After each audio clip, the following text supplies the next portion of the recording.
golfers, welcome to this week's newsletter Golf Swing Tip. Hope the others are helping you and giving you something to work on over the rather nasty winter we're starting to experience in the last couple of weeks.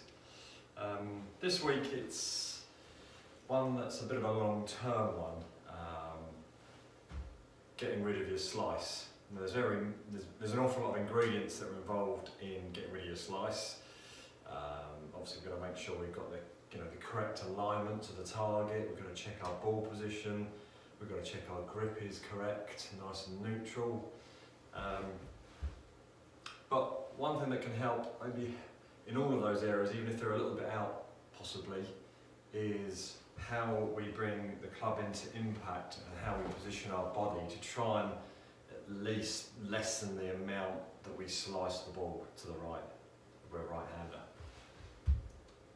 So with your setup, off a tee peg, with your normal ball position, we want to get you away from being, if you video your golf swing, keeping this right shoulder high, okay?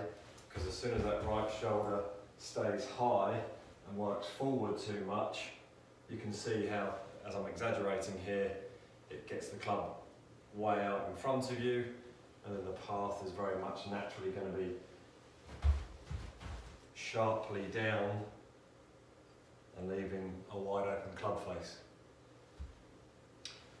So what I'd like you to do, and you can practice this as a drill even with your 7-iron, yes you can move on to the driver, which we all want to do, but the ball's obviously on a very high tee peg for an iron, and the whole idea of this is to force you into changing your spine angle and your shoulder level through impact. So off such a high tee, obviously if we make our traditional kind of over the top motion with our 7-iron, we're going to come down so sharply and across the ball that our club's going to go underneath the golf ball and pop it straight up into the air. So the good simple practice drill for you to do is from this great position, setup position that you've gained. As we swing into impact, we're just going to simply practice trying to pick the ball off the top of the tee and hit it as high as we can, but as sweetly from the middle of the club face as possible. And if you can do that, you're going to find it very hard to hit it high and slice to the right. Hopefully, because we're staying behind it and we're trying to sweep it so much, it will completely cause the opposite of what you normally do. So in trying to sweep that ball high off the ground, if anything, it's going to give us an overly square body through impact, very much lacking in any sort of rotation. And because of that, the club swings through impact. As we hang back, the arms will tend to rotate the club face to point to the target more rather than staying open as usual. And we've got a square club face.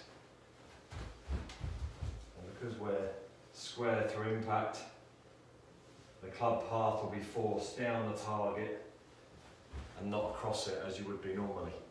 Okay, so practice that, ball forward, nice and high, practice hitting it off a tee peg as high as you can and really try and get that club up over your shoulders when you finish. I guarantee you that'll get rid of your slice.